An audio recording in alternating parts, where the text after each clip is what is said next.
What's up? It is the Andre Duke Show with Carter Smith. I am Carter. What's up, everybody? God, what a game. What a game. I wanted to jump on here. I almost didn't do it. I know we talked about it beforehand. I said I'd go live post game. And then after the game, I was like, I don't know. It's late. Maybe I shouldn't. And I was like, no, I can't not go live after that game. After that game? Are you serious? I mean, what a game, boys. Ladies and gentlemen, boys and girls. The Fighting Irish and Notre Dame are going to the national championship game. That's right. It's about time.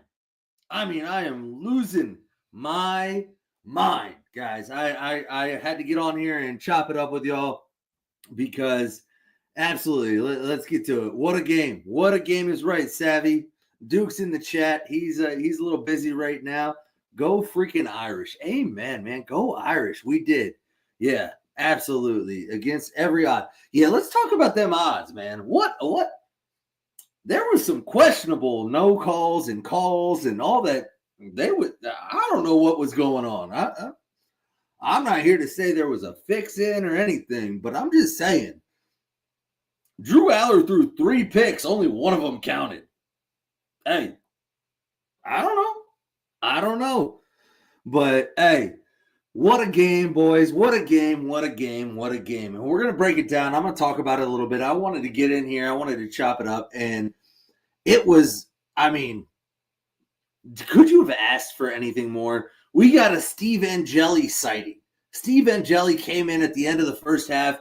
And I'm texting my boys. I'm like, yo, maybe we just rock with Angeli in the second half. I mean, he looked good.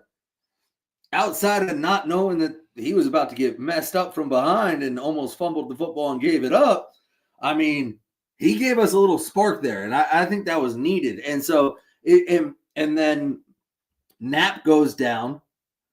Rocco goes down. We lose 2 more starting linemen. And it just is a microcosm of what is Notre Dame's football season, right? Lose your starting quarterback. Angeli goes in, we get a field goal. Lose your starting left tackle, who is not even supposed to be the starting left tackle at the start of the year. Lose your starting right guard. Like, just, hey, how much more can we take? All of it. We can take all of it. I don't care. Fuck it. We'll play with all backups next week. Whatever. Doesn't matter. But it was great, and I appreciate all y'all joining me here. But Penn State, hey, hats off to Penn State, man. They played a great game. And that run game, you just said it, Savvy. That Penn State run game is deadly. Agreed. Bro, Cakes Ron Allen and Singleton, woo! Them boys is real. I mean, that's the best run game I've seen Notre Dame face. And I think it's the best run game in college football, maybe, outside of maybe Notre Dame's if Jeremiah Love's healthy. But it is, it was a great game. And it took a full 60 minutes of, what do they say, boys? 60 minutes, 4 quarters of fuck you football for Notre Dame to get it done. And they got it done. They got it done. They get the game. They win the game. They go on. They're going to go on and face, who knows, Texas or Ohio State. Now we sit back and watch. This is the fun part. I tell you, this football right here, you can tell it's running out of air because I was squeezing it so tight, man. I was getting it was tight there for a minute. It was tight there the whole game. What am I talking about? But it was awesome. And so let's break it down a little bit here. Let's talk about it. Obviously, Riley Leonard, I don't know if enough has been said about Riley Leonard because I've been critical of him, and I think rightfully so. Obviously, we saw it in the first half. He struggled. I mean, he struggled mightily. And then Angeli came in, and that's the difference between Riley Leonard and Steve Angeli, or maybe even CJ Carr, is Riley Leonard's a gamer. He's just a hooper, man. He's just out there to make plays. He's out there to drive the offense, right? To be a leader, to be a guy that makes a play on a critical down, most of the time with his legs. But when you put Angeli in there, that dude can sling it a little bit.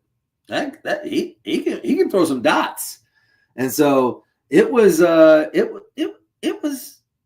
interesting when Angeli got in, because all of a sudden some of these wide receivers, some of these outside perimeter guys that I've been critical of as well throughout the year, they looked a little better. But regardless, I and thank God we scored right out of halftime, because I was texting my boys. I was like, hey, I don't know, maybe Riley's concussed. That his head hit the turf pretty hard. Maybe we don't roll him out there in the second half. Let Angeli go. He gave us a spark. And then Riley Leonard, what does he do? Drives us right down the field, scores a touchdown. And I was like, never mind. Riley was the right choice, obviously, right? I mean, you got to give Riley his props. The dude in the second half, when it mattered, made plays. Now, he threw a couple bad interceptions, and the 1-33 was unacceptable. You can't do that. That damn near almost gave the game away. You can't do it. But, hey, he absolutely said props to Steve for doing his part. He came in, and I give him all the props, man. It is hard to come in a game as a backup quarterback. You haven't gotten the reps. Do you think they were repping Steve Angeli in case Riley Leonard got hurt prepping for this game? Absolutely not. You haven't gotten any reps. You're going in there off adrenaline and fall camp. That's the last time you had any meaningful reps. And he went in there and he balled out. I mean, he showed up. And so that's got to give you hope for next year, right? Because, and everybody, I don't want to get too far ahead and talk about next year already. We got another game on January 20th, which, can we take a second and think about that? We got another game on January 20th to be crowned the best team in college football. What? On September 7th, after the NIU game. Did anybody think this would be possible? No. But this is what this team has done. This team has won 13 or 14, whatever it is, straight games. Marcus Freeman has come in, and like I said pregame, I said, listen, this team is laser focused. They cannot, I don't even care who lines up anymore. They can't be, you can't shake this team. This team is not shook ever. It doesn't matter who gets hurt. Riley Leonard, who's the heart and soul of the offense, goes down. What do? Line up like nothing happened. Jeremiah Love, who has been the best player on the team the entire year, has been a shell of himself the entire playoffs. What do? Line up like nothing happened. Jadarian Price, go ahead. Go get it, big boy. Like, I mean, I don't even know. I don't know what any team can do to distract or alter this team's focus. It's unlike anything I've seen in college football. I have seen some of the greatest teams in college football play at a very close level. I'm talking, SEC teams, Big Ten teams. It doesn't matter. Doesn't matter. Marcus Freeman has this team at a different level right now. And hats off to Penn State. Penn State was real. Penn State was legit. That was one of the best teams in college football that Notre Dame just faced off with. I don't care what anybody says. I don't let them talk. That was Notre Dame. You can talk about Notre Dame's schedule. Oh, they haven't faced anybody. All this stuff that I've heard all week about why Notre Dame, the best offense they faced all year was Louisville. Louisville sucks. Okay, cool. But guess what? They face now Indiana, Georgia, Penn State. That's as big of a gauntlet as anybody in the playoffs has faced. And they got it done every time.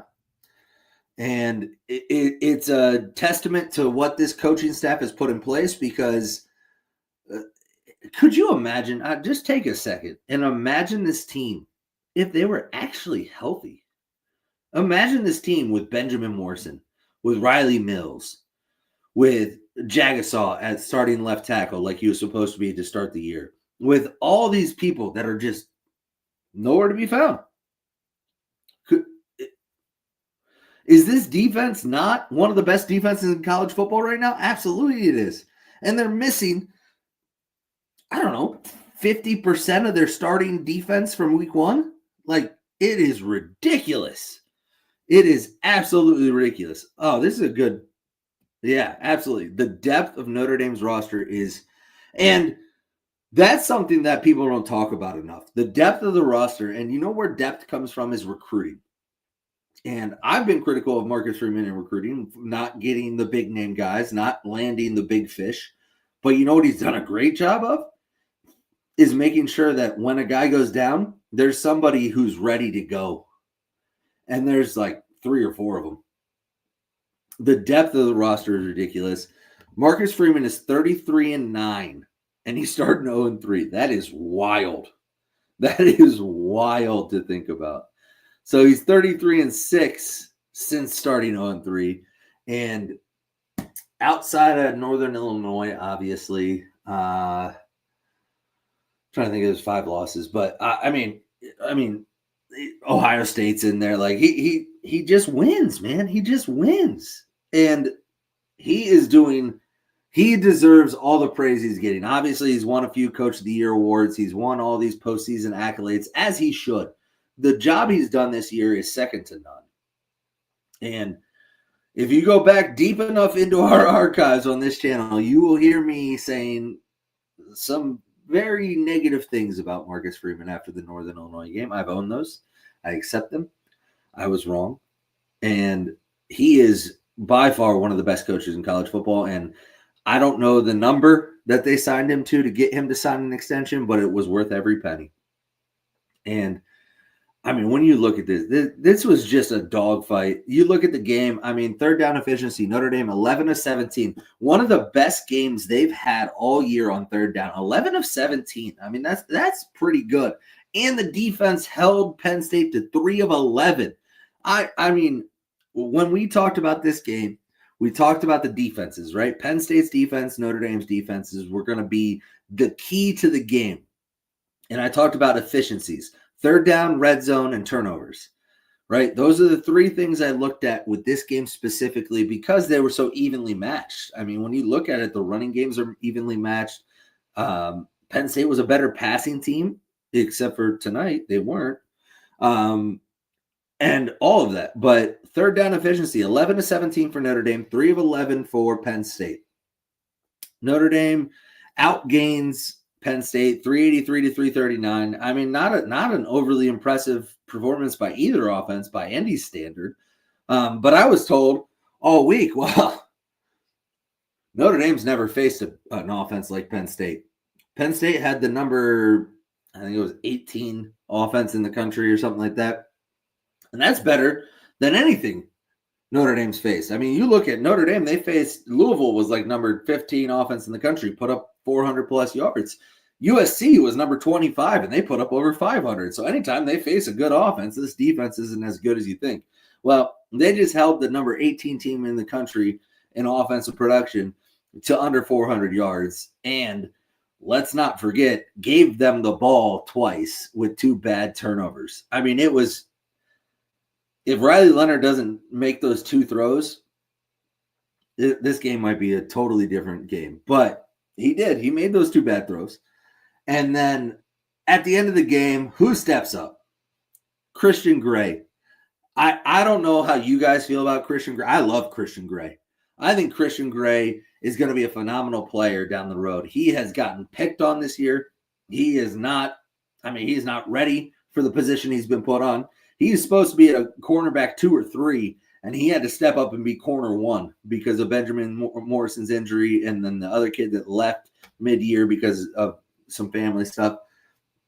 He stepped up. He's been put in a position that nobody can succeed in. He honestly, he plays his ass off, and he gets some bad rap like that.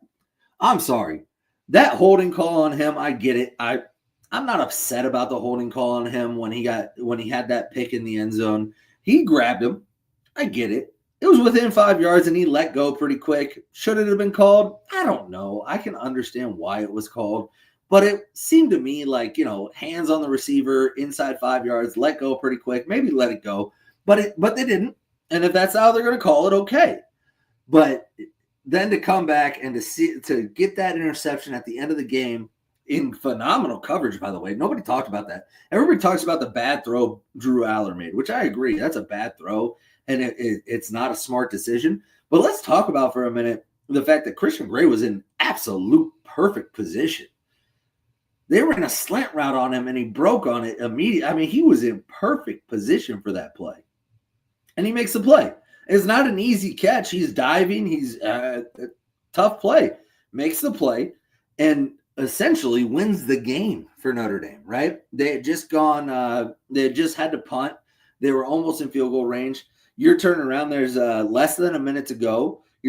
I don't know about you guys. I'm sitting there going, God, defense, we need to play. This defense has been the heart and soul, the backbone of this team all year. All you have to do is make a play right here. And what does he do? Makes a play. And I mean, that's just that is just the epitome of this team. Christian Gray, a guy that everybody picks on, a guy that has had really bad moments this year, comes up in one of the biggest moments in the biggest moment of the year. He comes up, he makes a play, and he gets the ball back for the offense, who does what they need to do. They run the ball, they kick the field goal, everything happens exactly as you would. Shout out Mitch Jeter.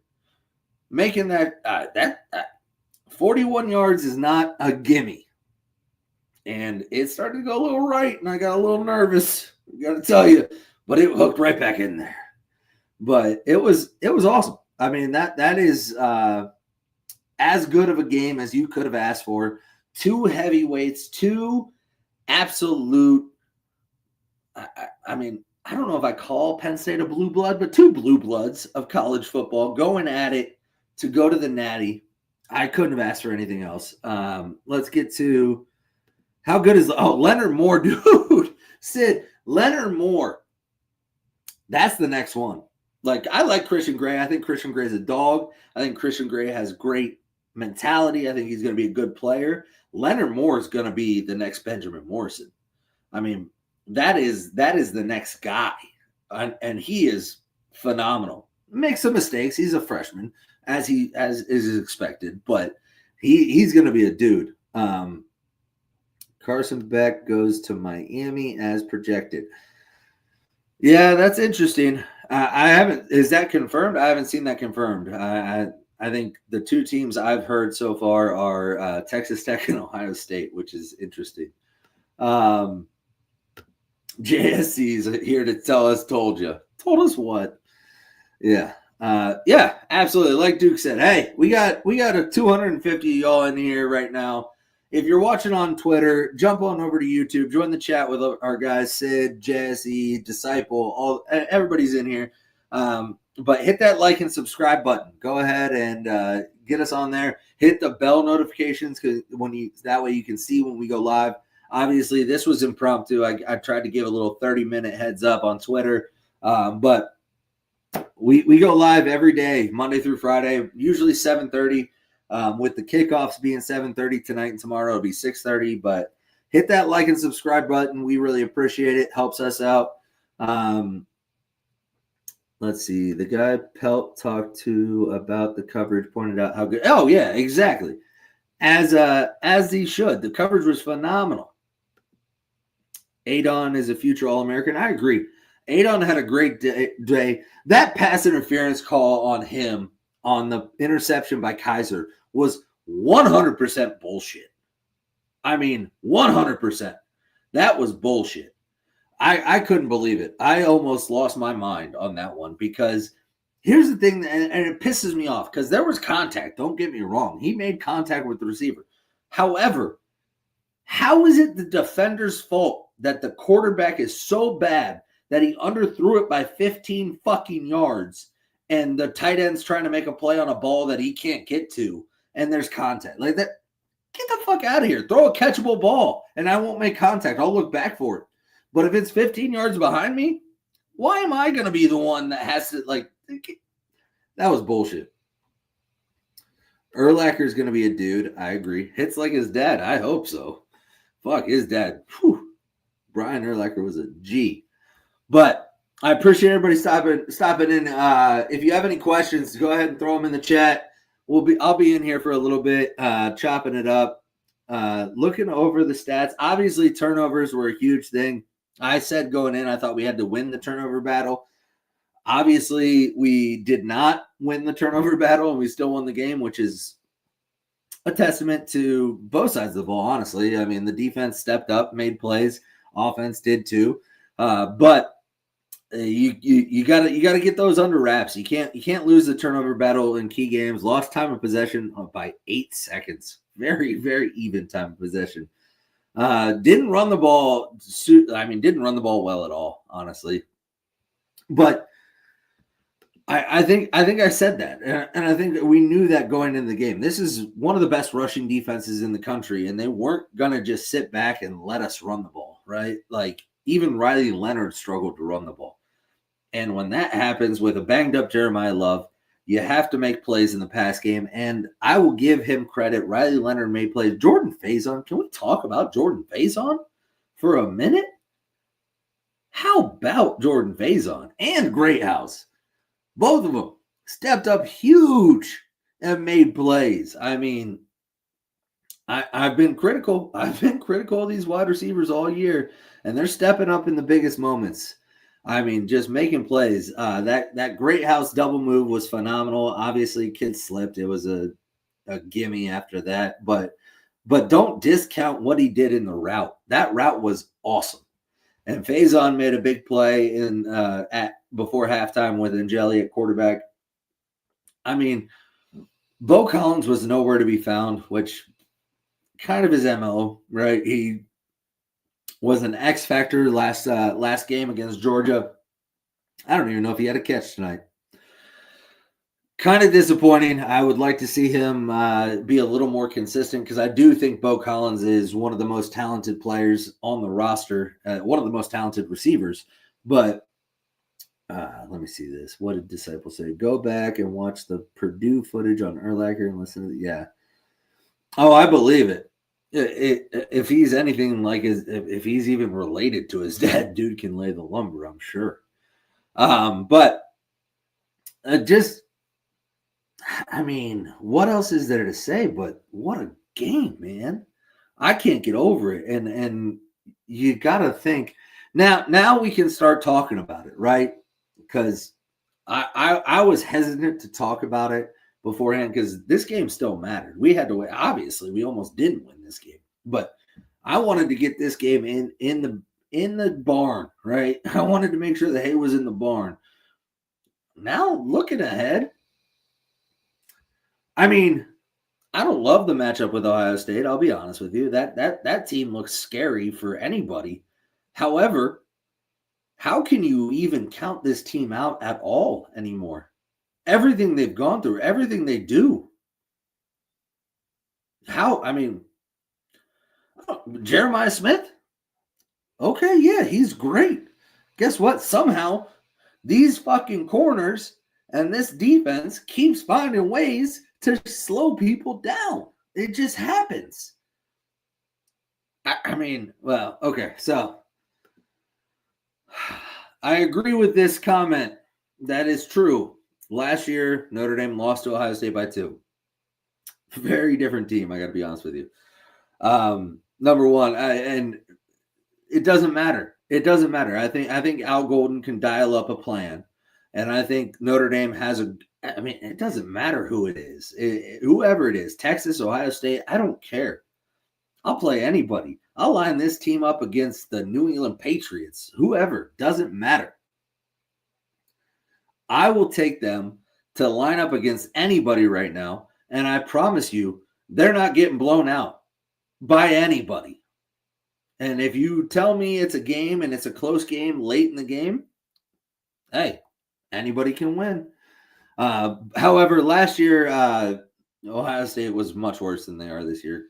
Kyle McCord is nothing like Will Howard. Jeremiah Smith wasn't on the roster. I can go days and days on that. So I don't want Notre Dame fans to think that because Notre Dame should have beat Ohio State last year, that somehow means anything this year. They're totally different teams. Both of them are totally different teams. But it'll be interesting. When I saw that kick, it looked like it looked like it was about to go right. I was about ready to come on, man. And then it corrected itself. It's like I don't want to speak on divine intervention or anything like that, but it looked like there might have been somebody upstairs that was like, go ahead and push that left. Al Golden, DC of the century. Hey, I'll give him that title if he can do one thing, and that's if he can shut Jeremiah Smith down. I'm in. Our coverage can't hang. I disagree. Oh, I don't think at all that this secondary has a great chance of containing the receivers that Ohio State has. All I'm saying is I keep waiting for this team to fall, to show me what I believe, and they find a way.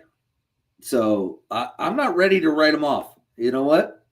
Yeah, we are God's team. Exactly. I agree. I mean, Jeremiah Smith is a different beast. Emeka Egbuka is great. Carnell Tate, Brandon Ennis. You can go on and on about the receivers at Ohio State. Assuming we face Ohio State, they still have to play a game tomorrow. I can't say I grew up and live in Columbus, Ohio. You can see my ring right there. It's an Ohio State ring. I have a very close connection with Ohio State. So trust when I tell you, as soon as this game went final, I was getting texts. Wow, you guys are going to get fucking blown out by Ohio State. I can't wait. Blah, blah, blah, blah, blah. Cool, man. Guess what? You guys got a game tomorrow. I don't know if you know that or not. You guys are talking a whole lot of shit for a game you haven't even earned a right to play in yet. Like, go beat Texas, and then we can have a conversation.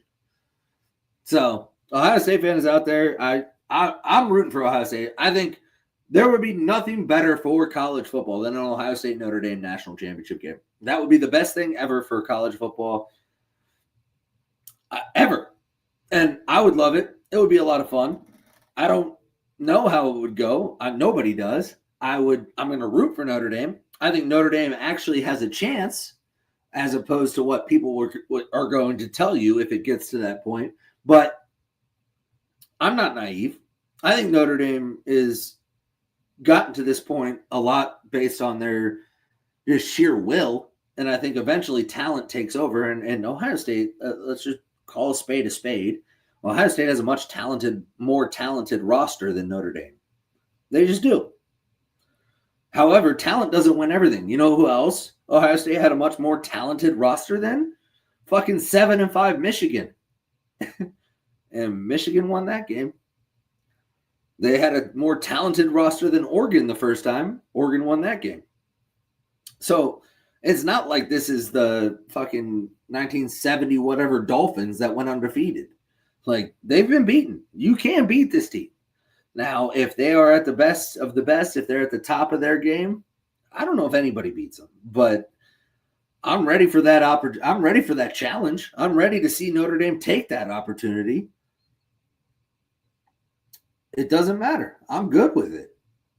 And the other thing I want to make sure everybody understands is, guys, this is the most successful season out of Notre Dame since Lou Holtz won a national title. Doesn't matter what happens the next game.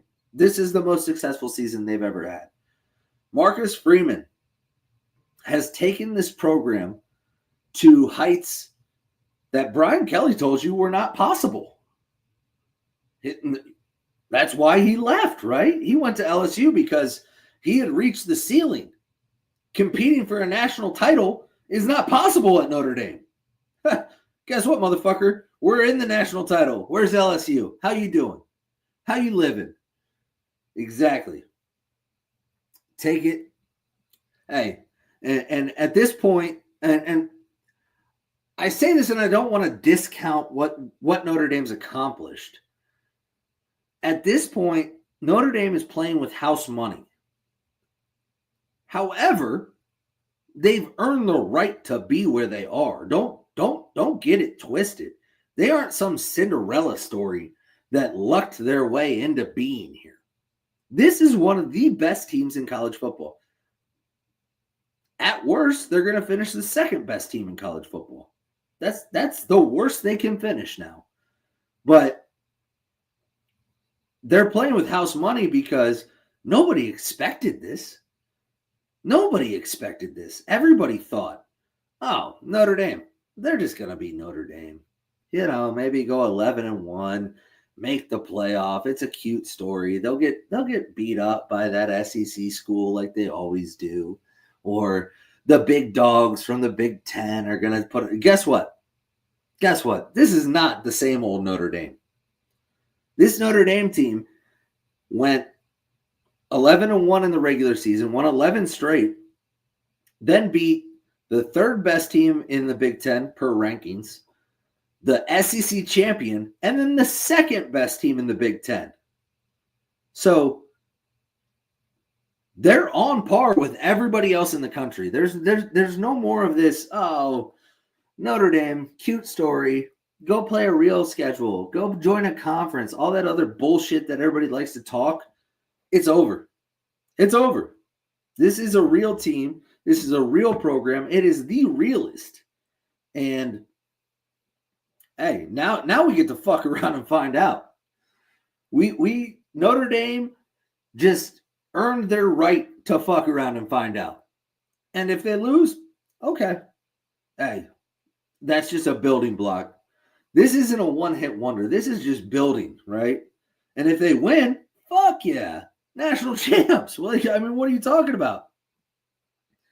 But let's get some chats here.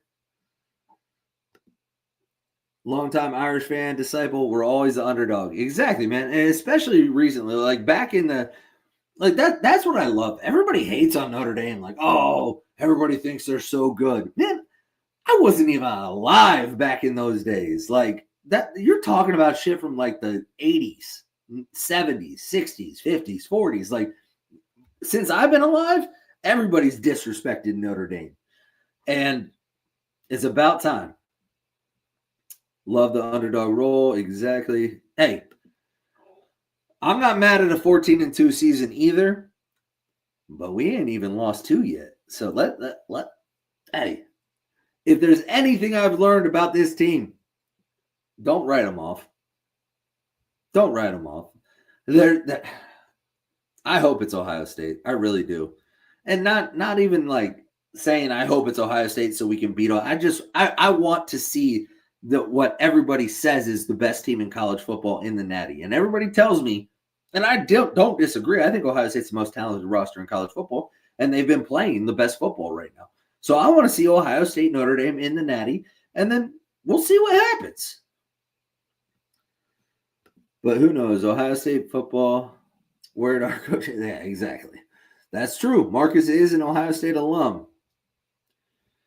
Riley Mills' injury, is it possible? I don't believe so. I'd have to look it up, but I believe his injury, there's no chance he comes back. Just happy we smacked Georgia. Yeah, exactly. And so if you haven't listened from the jump, I said it preseason, and I think I believe my, I guess, analysis or whatever you want to call it preseason is accurate. So the thing that I thought Notre Dame had to do this year was I said they have to go at least 11-1. Just looking at their schedule, I thought Florida State was going to be a much tougher game. Thought Texas A&M would be a tough game. Split those, right? I didn't think we would lose in Northern Illinois, but I didn't say how we would get to 11-1. But I said you got to go 11-1, got to make the playoff, and then you got to win a playoff game. And I did say at the time against an SEC opponent because I didn't foresee the playoff shaking out the way they did. But I just wanted, for the national perspective of of Notre Dame, for the narrative, I wanted Notre Dame to take down one of the SEC powers to really cement their place amongst the greats in college football and to say, hey, listen, we're here and and it's no longer just, oh, you guys had a good regular season, you're in the playoffs, go get smacked around. Like, you had to win. And so when the playoffs came out and it was Indiana, I was like, I know I said you have to win one playoff game, but I kind of feel like you have to win two. And so they did that. And so for me, this season has been a massive success. Obviously, the NIU loss, we can talk about that till we're blue in the face. It happened. Got to move on. But they took down Indiana, who was one of the better teams in the Big Ten. Big win. But the fact that they beat the SEC champion in the second round was what really needed to happen. And so after that, like I said, we're not playing with house money. We've earned our right here. But you've accomplished every goal that I set out for Notre Dame this year. And now go accomplish more. Why not? My grandfather was a season ticket holder. I was 9 and watched it. That's awesome, man. Hey, shouts out. Exactly. That Dirk Diddler. Oh God, the Diddler's here. Exactly. Ohio State fans are talking mad shit already. Like y'all still got a game. I don't know if you know that or not, but you got to line up and play a team in, I don't know, 16, 15 hours, whatever it is. Like, you guys still have to play a game. So let's not talk Notre Dame, Ohio State yet. It could be Notre Dame, Texas. But I know for sure Notre Dame's going to be there. So is what it is. But it'll be fun either way. I don't care who it is, Notre Dame, Texas, Notre Dame, Ohio State. You can give me either one. Obviously, if I'm being just a Notre Dame fan, right? If I'm not doing my kind of outside looking in for college football, what I think would be best for college football, what I think would be best for the game, what I think would be most interesting, right? The most interesting matchup is obviously Notre Dame, Ohio State. That's the most interesting matchup possible. It's incredible. But if I'm a Notre Dame fan, give me Texas all day. Please let Texas win that game. I mean, I think Notre Dame stacks up against Texas way better. So, no. Notre Dame's pay for this game, they got paid $14 million for the semifinals, but by winning tonight, they earned $20 million. So that's $34 million in 2 games. And they don't have to split that with any conferences. Shh, don't tell James Franklin. He'll get upset. But, yeah, exactly. I agree. Texas is the matchup you want if you're a Notre Dame fan. Nobody wants any part of Ohio State right now. And that's not even me, like, blowing them or whatever people are going to say, like, stroking them, whatever. Notre Dame matches up so much better with Texas than they do Ohio State. Everybody in the world does. But I don't care about that. Give me either one. Yeah, exactly. All ours. But tell me again why we should join a conference. Please. I'm waiting. Because, and I won't go too long on that, but that shit is so outdated. Like, I understood it up until now, but now why? Why? Join a conference so that I can get 1.1 million instead of 14? No, thanks. I'm cool. I'll take 14. Join a conference so that I can earn an extra 10 million in TV revenue during the season? No, thanks. I'll take the money I get from NBC, which is not that much less, and then I'll make the playoffs every year. Oh, join a conference so I can get a bye? Those are going away. Conference champions aren't getting auto buys anymore after this year. After fucking Boise State and Arizona State got them? No chance. They're going to get rid of those so fast. The SEC and Big Ten are like, whoa. Who got them? Yeah, no. We'll give Notre Dame one before we give those fucks one again. So, I don't get it. I'm the only one that wants Ohio State. I mean, I want Ohio State just for the matchup, but, like, if you're Notre Dame, do you act like – I take that, like, it would be so much sweeter to beat Ohio State and win a natty than it would Texas. I agree. If you know you're going to win, I want Ohio State too, but I want to win a natty, so I prefer to have Texas so that I feel a little better about it. That's just me. Why do Ohio State and Michigan put up with it? I have no idea. I mean, for a long time, it made sense. But after this year, I don't know how Ohio State doesn't go to the Big Ten and say, hey, listen, the fuck is we doing? You mean I'm going to give Maryland and Rutgers money for sucking ass? Like, fucking Purdue? Purdue gets $1 million because I went to the semifinals. Are you serious? And on top of that, I got to play all fucking 8 of my home games at noon just so Fox can get ratings? Fuck out of here. I'm going to do the Notre Dame thing. Fuck out of here. I'll sign a deal with NBC tomorrow. I'll be a night game every week. And I'll get 40 million instead of 50, and then I'll make it up on the back end when I go to the fucking Final Four every year. Like, what?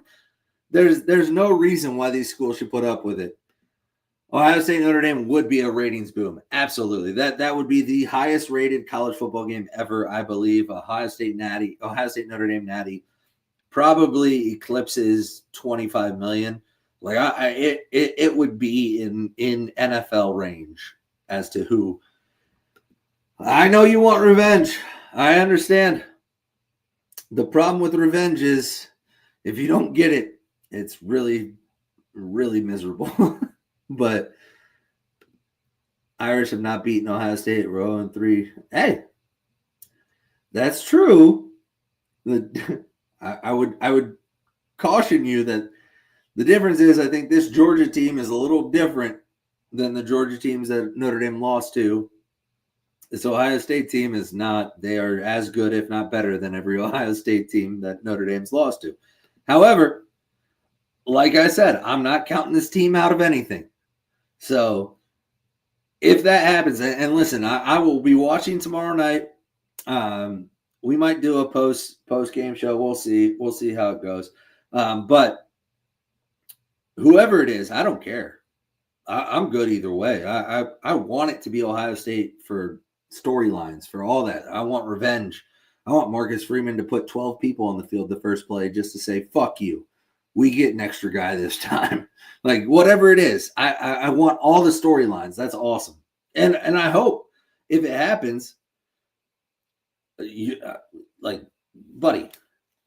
I have a Notre Dame fucking polo, Notre Dame. I will be decked out. You can trust that. But I like our odds better against Texas if I'm just talking from a Notre Dame winning the natty perspective. But it doesn't matter. Doesn't matter. Line anybody up. Like I said, give me the Patriots. Fuck it. Give me the Chiefs. I don't care. I think this team could lose by 1 touchdown to the Chiefs right now. It doesn't matter. Anybody they play. Duke loves to be in here pushing the show. He keeps me honest. We got, again, like I said, almost 300 people in here. Hit the like and subscribe button. Let's get us. I'm telling you what, I think the next week is going to be massive. Also, hey, I can announce it now. I don't have the venue locked down yet, but Notre Dame's in the national championship game on January 20th. Your boys, Andre Duke, Carter Smith, and Richie, we're going to do a little live show Saturday, January 18th, somewhere in Columbus. So if you're from Columbus, if you live around Columbus, if you can get to Columbus, we're going to be in the heart of Buckeye country. And I'm going to be wearing my Notre Dame shit, and I'm going to be talking a lot of shit. Let it be Ohio State, Notre Dame. I'm going to be talking mad. But we're going to be doing a live show January 18th. I will have more details, hopefully Monday. Monday, I'll put the graphic out, and we'll go live Monday and talk about it. But I'm going to be in Columbus, Ohio, talking shit, giving them the business, and it's going to be a lot of fun. Yeah, exactly, John. This team refuses to lose. Love it. And yeah, that's the thing. And I don't think this team has that in them. I do think even if it's Ohio State, even if it is, the top dog, I do think this team can at least, at the bare minimum, keep it close and make it make it a game. I don't foresee them getting blown out by anybody. I don't think they have it in their DNA. I honestly don't. I don't think there's a single player on that field that would allow that to happen. We'll see. I could be wrong. This Ohio State team, if they're clicking on all cylinders, is different. So maybe they could. I don't know. But we'll see. We will see. But been in here for about 45 minutes. It's getting late. I want to get everybody out of here. I appreciate everybody tuning in.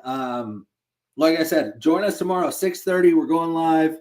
Gonna preview the Ohio State-Texas game. I probably won't be on. I have my kids all weekend, so it'll probably be Richie and Duke. If you joined us tonight during the pregame show, I hopped in for a minute when I can. I'll probably do that again. And then after the game, we'll probably do a postgame show. We'll see. But just make sure, yeah, that. Let's talk about this for 1 second. Jeremiah Love, dude, he's got one leg, and he's still carrying dudes to the goal line to get in the end zone. I mean, if you don't love Jeremiah Love, there's something wrong with you. But, yeah, regardless of what happens, it's a great year for Notre Dame. Absolutely. Absolutely. Enjoy this. Enjoy every second of it. And guess what? Get used to it. That's the biggest thing. I want everybody, like, this is the expectation now. Not to make the natty every year. I don't mean that, but Notre Dame should be in the conversation every single year. There's no reason why they shouldn't be. So get used to it, boys. And we have one of the greatest coaches in college football that's leading the charge. And there is nobody that any player in America would rather play for. Every recruit they lose only goes there to other places because of money. They want to play for Marcus. Everybody wants to play for Marcus. Hell, I want to play for Marcus. But enjoy this, and let's get locked in, man. Hey, Notre Dame fans got to be locked in. We got to be ready to go. It doesn't matter who the opponent is. Irish Nation's got to show up, got to show out, and let's have some fun, man. This is awesome. This is what we've been waiting for. So appreciate everybody tuning in. Make sure you like and subscribe. Hit the bell notifications. That way you get notified when we go live like this, impromptu. Try to give everybody at least 30 minutes notice, everything like that. But appreciate everybody stopping in. Again, tomorrow, 6:30, live and in color. And then probably post-game. And then we'll have the live show information out Monday. And keep showing up. Keep hanging out. I appreciate everybody in the chat, everybody on Twitter. Come on over to YouTube. Join the chat. We're hanging out, having a good time. Do this 5 days a week. So thank you so much. Hey, it's great. It's great to be the Notre Dame Fighting Irish right now, baby. We're one of one team that knows they're playing in the Natty on January 20th. So go Irish. Have a good night, y'all.